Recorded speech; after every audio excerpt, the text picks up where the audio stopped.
Is the UFL moving its schedule for the 2026 season back to March 1st or the weekend of March 1st? Well, if that's the case, this is all the information you need to know heading into the 2026 UFL season kickoff, which could be exactly 6 months away from today, that weekend of February 27th through March 1st.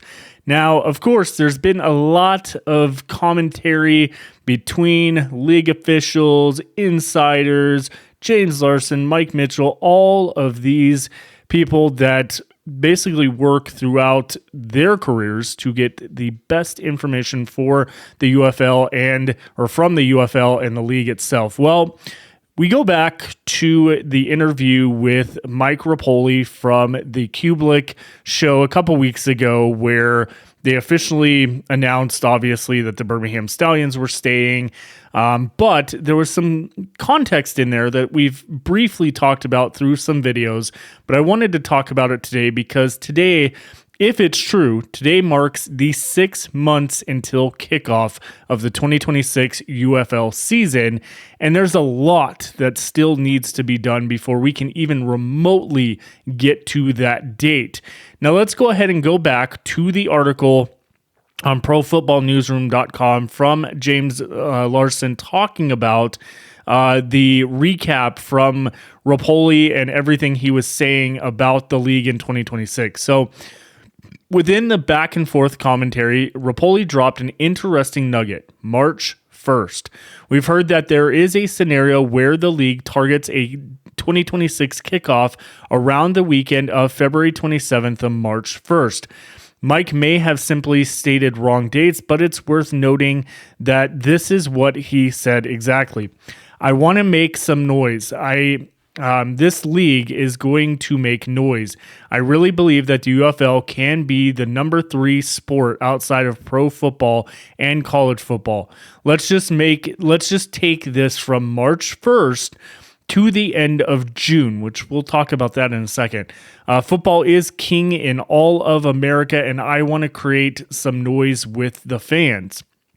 And again, he's talked about basically over time with how the attitude or his attitude towards the UFL and the fans, and bringing the shortcomings of the USFL and XFL and the merger, and how none of that helped with that. But it seemed like at the part of the interview was talking more about making football year-round, which we've talked about over the years or whatnot, that, hey, football has the opportunity to be year-round. It technically is at this point. There's only a little bit of a break between the middle of June into preseason for the NFL, and depending if you want to consider arena football or CFL, anything in those realms, we do got football essentially year-round at that point.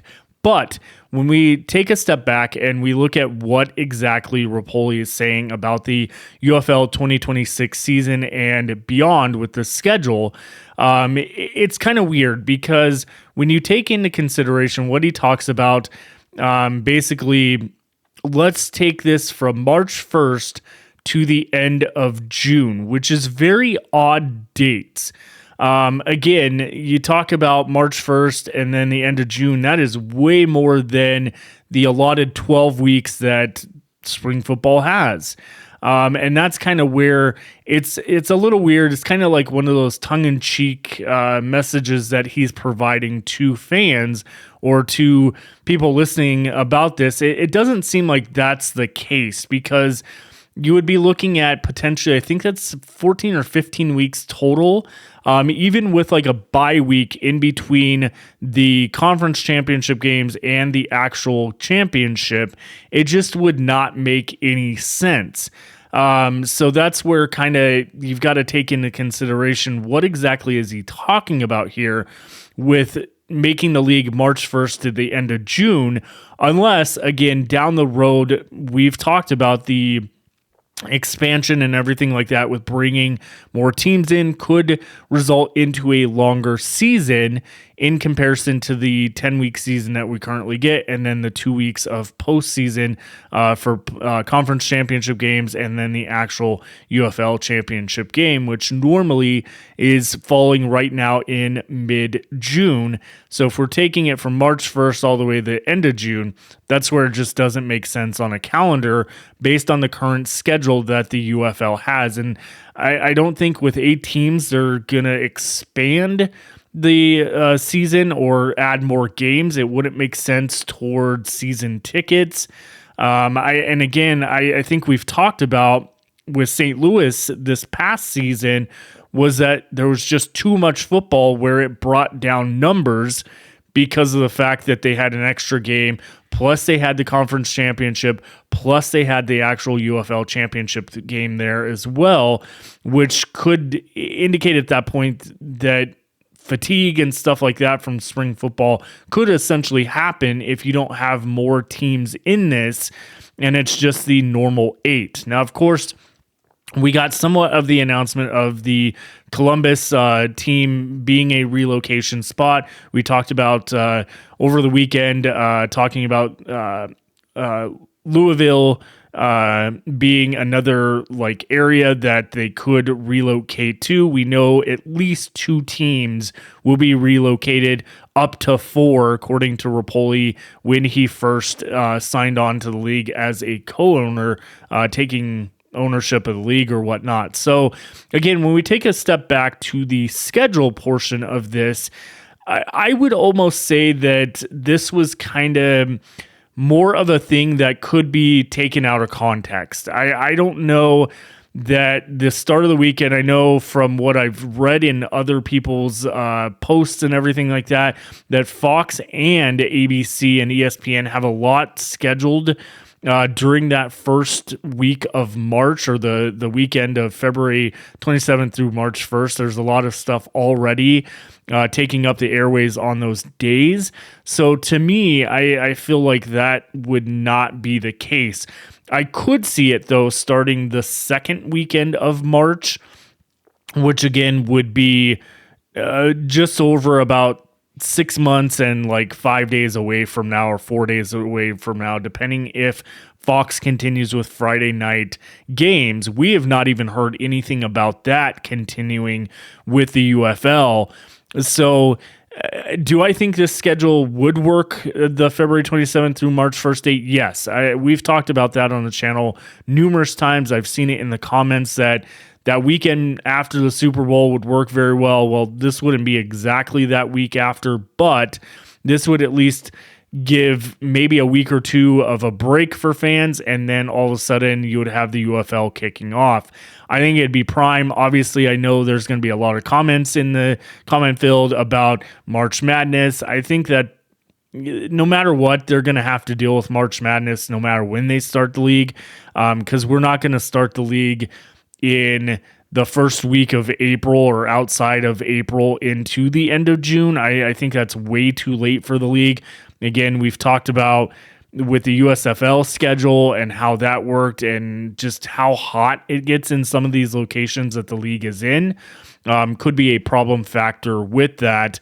But there's still, going back to it, if we are truly 6 months away from the UFL kicking off, there is a lot that needs to happen. And again, I swear every single year that I report on this league or the XFL or USFL, there is so much to do prior to essentially at that 6 month range. We're always like behind a schedule, in my opinion, on this. And I think this is one of those situations where we are behind the curve on it. Now, if they do the draft on September 23rd, like it's being kind of announced at this point behind the scenes, the college draft that we talked about as well, I think that could line a little more to date with the UFL sticking with the end of March schedule. That would also essentially give more time to basically get through these relocations and announcing who is staying, who is not, where the teams are going, what their identities will be, logos, jerseys. I think those can come a little bit later, but you can at least get the team names, the locations and everything going prior to September 23rd. So you have all your teams in place, your coaching staffs, kind of going at that point if you are relocating teams to Columbus and Louisville at that point. Again, these are all very fluid things. We know the league itself is a very fluid product of how they run operations. So far, I think we have seen a little bit from Mike Repole at this point of what he is talking about.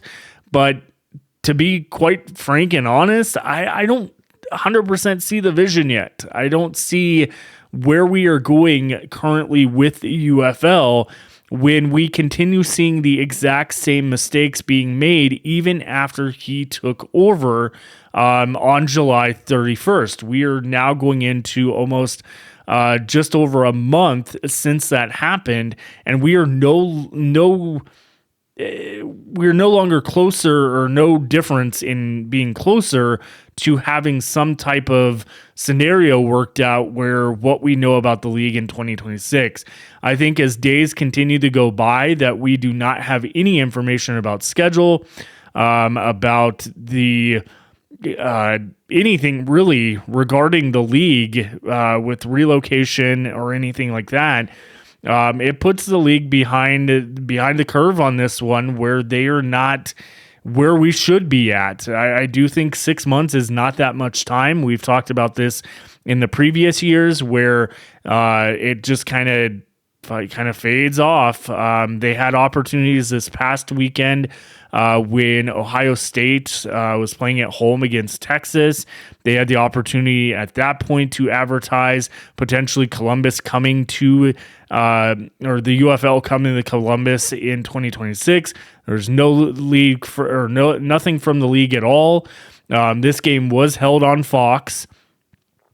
So it's just one of these things where we continue to have this issue year after year after year.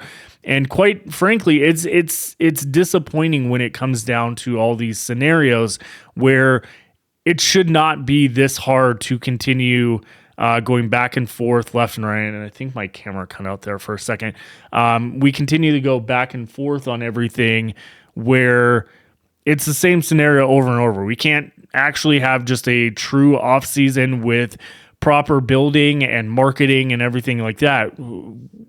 It needs to vamp up pretty big between now and kickoff. And if today is officially the 6 months until kickoff, which at this point I don't think it is, because we've seen nothing from the league indicating that. And we have just an interview where Mike Repole went on to a podcast basically talking about wanting to take the UFL from March 1st to June because football is king in all of America. Okay, that doesn't really solidify anything for us fans.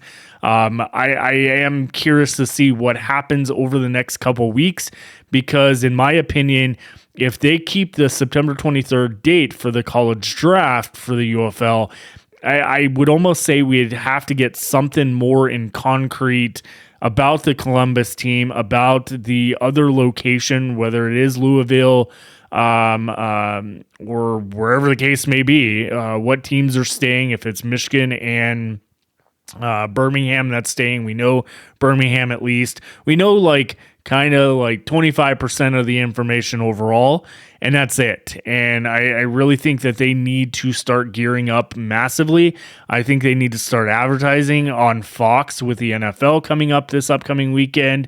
We need to start getting something from either ESPN, Fox, or Mike Repole in the sense of trying to promote this league, because him going on social media on a few podcasts does nothing different than what Russ Brandon, Daryl Johnston, Danny Garcia, and league officials have been doing all along since the UFL came into existence, not even basically a year and a half ago at this point, and we're already heading into technically season 3 at this point. Let me know in the comments what you think about all this, and do you think this season will start on March 1st? I think at this point, like I said, with March Madness, it's kind of one of those things we've just kind of have to continue moving on about, and that is kind of where we're at from there. So let me know again in the comments what you think. Make sure you hit that subscribe button in the comments. I'm not quite sure what is going on with my computer here with the recording, but it keeps cutting in and out. So we'll end it here, and we'll keep an eye on this and bring you any upcoming news that for the UFL and what you need to know heading into the 2026 season. Have a great one, and we'll see you on the flip side.